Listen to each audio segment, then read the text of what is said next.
Oke, selamat pagi.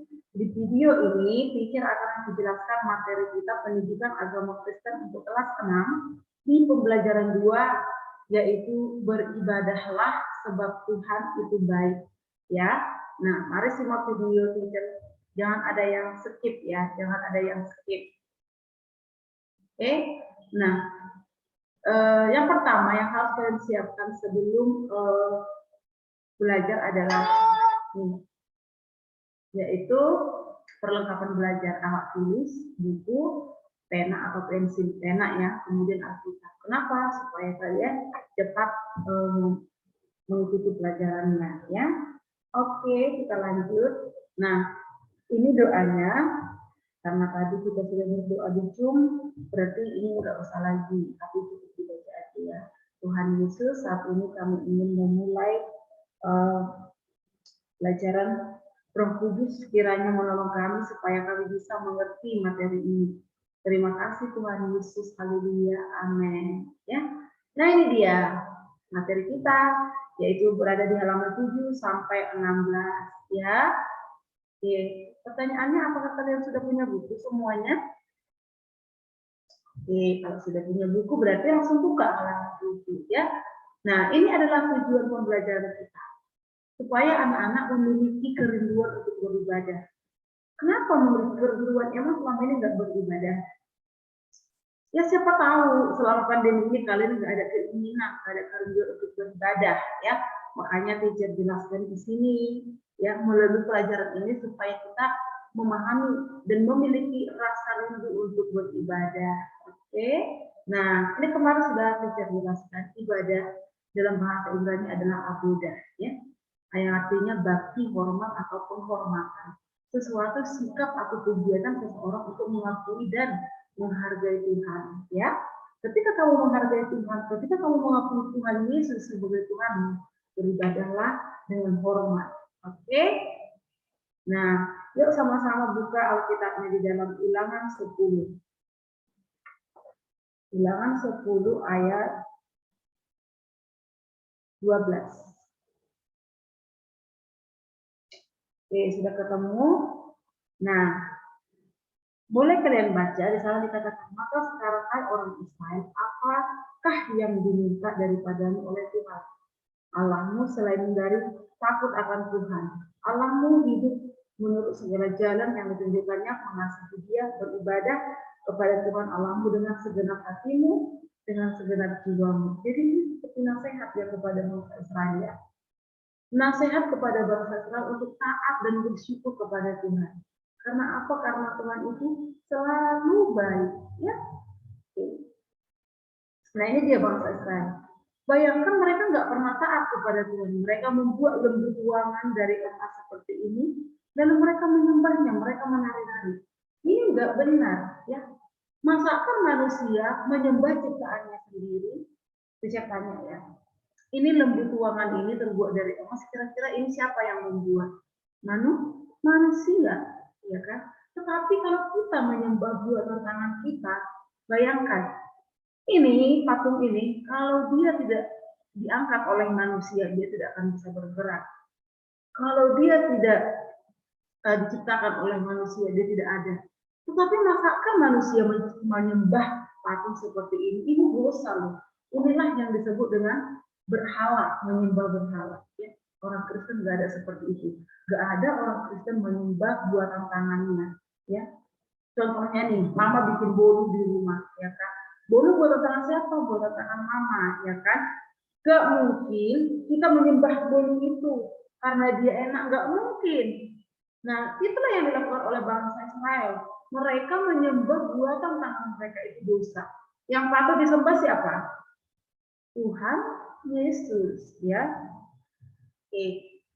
Nah, ya tadi kita sudah baca, beribadahlah kepada Tuhan Allahmu dengan segenap hatimu. Jadi jangan main-main. Kalau ada di antara kamu yang beribadah dengan main-main, tidak serius, karena ibadahnya online, by Zoom, lalu kamu duduknya nggak benar, itu nggak boleh. Beribadahlah kepada Tuhanmu dengan segenap hatimu, dengan segenap jiwamu, ya. Jadi nanti di ibadah Jumat, ya, bisa mau lihat kalian itu Sikap berdoa enggak? Sikap beribadah enggak? Jangan-jangan hanya badannya aja yang beribadah, hanya tubuhnya yang beribadah, tapi hati dan pikirannya kemana-mana, ya. Nah, di dalam Ulangan 10 ayat 12 kita dinasihati supaya kita beribadah dengan sungguh-sungguh, segenap hati, segenap jiwa, segenap pikiran, akal budi dan tubuh. Ya, amin. Oke, kita beribadah karena Allah sudah berbuat baik kepada kita, ya. Ingat, kita itu beribadah kepada Tuhan bukan supaya kita diselamatkan, bukan supaya kita dipandang orang baik, tidak. Tapi karena Tuhan udah baik bagi kita, Dia udah menyelamatkan kita, ya udah beribadahlah, berikanlah penghormatan, ya. Makanya tadi di ibadah itu kan dikatakan memberi penghormatan, memberikan penghargaan. Nah, kita beribadah karena Allah sudah berbuat baik kepada kita. Hargai orang yang berbuat baik kepadamu, orang tuamu, temanmu, atau mungkin itu gurumu, ya. Hargai mereka. Mungkin kamu nggak perlu menghargai gurumu dengan seperti berdoa atau seperti menyanyi, tidak perlu. Ya, cukup kamu hargai gurumu, sopan. Tapi kalau kepada Tuhan, baiklah kita menyembah, baiklah kita berdoa, ya. Nah, kita beribadah setiap hari. Ingat, di pembelajaran sebelumnya kita sudah ajarkan beribadah itu tidak hanya di gereja, tetapi ketika kita mengerjakan tugas kita, ketika kita berada di rumah, itu adalah beribadah, ya. Bersyukur atas kebaikan Tuhan yang juga berlangsung setiap hari dalam kehidupan kita. Nah, unsur-unsur ibadah. Unsur-unsur ibadah itu ada 4, ya. Ada 4, jadi kita bahas satu-satu. Yang pertama adalah doa. Yuk, baca sama-sama 1, 2, 3. Ungkapan hati manusia dalam kata-kata atau nyanyian merupakan nafas hidup orang percaya. Jadi, doa itu adalah ungkapan hati manusia dalam kata-kata atau nyanyian. Ada juga orang berdoa sambil bernyanyi, ada, ya. Yang kedua, merupakan nafas hidup orang percaya. Jadi jangan bilang kamu orang Kristen, tapi kamu nggak pernah berdoa, ya. Karena doa itu adalah nafas hidup. Bayangkan, coba berhenti 1 detik, nggak bernafas. Nah, kamu digambarkan seperti itu. Kalau kamu tidak berdoa, artinya kamu sudah mati secara Kristen, secara rohani, ya. Nah, ini macam-macam doa. Nanti kalian boleh tulis ini, ya. Ada 5 doa di sini, bentuk-bentuk doa dalam ibadah. Dalam ibadah nih, ya. Nah, doa syukur itu mengucap syukur kepada Tuhan atas kebaikannya. Biasanya ini doa pembuka, ya. Doa epileksi, epiklese, ya, memohon pertolongan Tuhan agar kita dapat memahami firman Tuhan dan melakukannya. Tadi di awal pembelajaran, kita sudah sajikan juga doa, ya. Doa supaya kalian memahami pelajaran ini. Yang kedua, pengakuan dosa, ya. Akui dosamu, sesali dosamu, perbuatanmu yang salah di hadapan Tuhan, minta ampunlah, ya. Oke, kemudian ada yang namanya doa syafaat. Doa syafaat ini adalah biasanya panjang, ya. Yang doa itu bangsa dan negara, kemudian kota, kemudian keluarga, kemudian kesehatan, seperti itu. Itulah kalau doa syafaat, ya. Nah, kalau doa berkat ini biasanya doa penutup dari pemimpin ibadah. Oke, sebelum kita akhiri ibadah kita, mari kita terima berkat Tuhan, mari buka tanganmu. Nah, itu biasanya doa berkat. Itulah yang disebut dengan doa berkat, ya. Memohon berkat Tuhan agar Tuhan menyertai kita dan selalu menolong kita. Nah, ini dicatat di buku catatannya. Paham? Oke, lanjut lagi. Unsur yang kedua adalah nyanyian. Nyanyian menyatakan banyak hal, misalnya pujian atau syukur kepada Tuhan, penyesalan, harapan, dan kesaksian tentang Tuhan. Ya, bisa nyanyian. Jadi Mazmur itu adalah ada penyesalan di dalam, ada harapan di dalam, ada kesaksian, kemudian ada juga ucapan syukur di dalamnya Mazmur. Ya, Mazmur itu kan lagunya Daud. Ya. Yang ketiga adalah pembacaan Alkitab, ya. Inilah unsur-unsur ibadah. Jadi kalau beribadah itu jangan setengah-setengah. Kalau sudah berdoa, sudah bernyanyi, bacalah Alkitab, ya. Oke, yuk sama-sama kita baca. Dengan mendengarkan khotbah, kita dapat melakukan firman Tuhan dalam kehidupan sehari-hari, sehingga iman kita bertumbuh dan kehidupan kita bersama-sama orang Kristen, orang lain dan alam ciptaan dapat berlangsung dengan harmonis. Oke, nah coba sama-sama buka di dalam Roma tentang iman dari pendengaran firman Tuhan-nya. Dalam Roma 10 ayat 17 dikatakan, jadi iman timbul dari pendengaran dan pendengaran oleh firman Kristus. Ya, jadi itulah betapa pentingnya kita mendengarkan firman Tuhan, mendengarkan khotbah. Tetapi lebih penting lagi kalau kita mencari sendiri di Alkitab firman Tuhan itu, ya, cari sendiri. Khotbah, mendengarkan khotbah boleh nggak? Boleh, mantap, ya kan? Tapi alangkah lebih kalau kita juga harus tambahkan membaca Alkitab. Oke?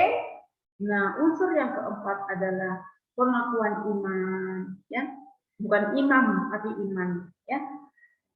Yuk sama-sama baca 1, 2, 3 ya.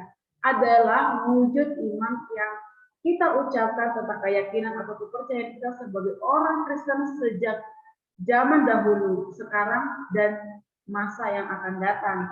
Nah, pengakuan iman itu ada banyak ya, ada iman rasuli, ada iman Athanasius, dan ada pengakuan iman Nikea ya, Konstantinopel. Tapi kita pengakuan iman rasuli aja. Oke, next, kesimpulannya kan, ibadah adalah wujud persekutuan. Ibadah adalah wujud persekutuan kita dengan Allah dan sesama manusia.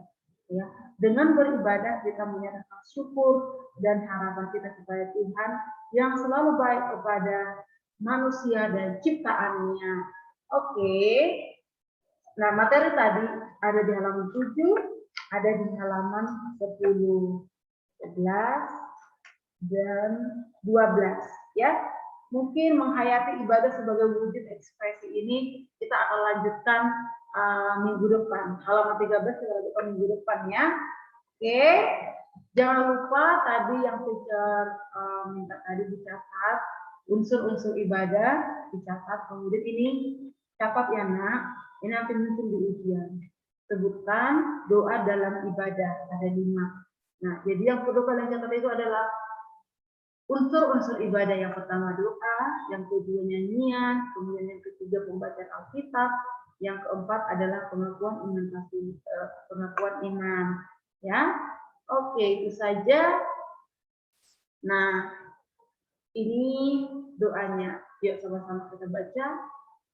Tuhan yang baik, ajarlah kami untuk mensyukuri kebaikan-Mu kepada kami setiap hari. Berilah kami semangat untuk selalu beribadah kepadamu, karena Tuhan juga selalu setia kepada kami. Meskipun kadang-kadang kami berbuat tidak baik, ajarlah kami beribadah dengan baik di rumah, di sekolah, ataupun di gereja, agar kami semakin mengenal kebaikan Tuhan kepada kami. Amin. Oke, terima kasih. Terima kasih teacher ucapkan kepada kalian semua. Ya, tetap semangat, tetap jaga kesehatannya. Ya, jangan ada yang sakit-sakit. Kalau kira-kira perlu langsung minum air hangat, istirahat yang cukup. Oke? Tuhan Yesus memberkati. Bye-bye.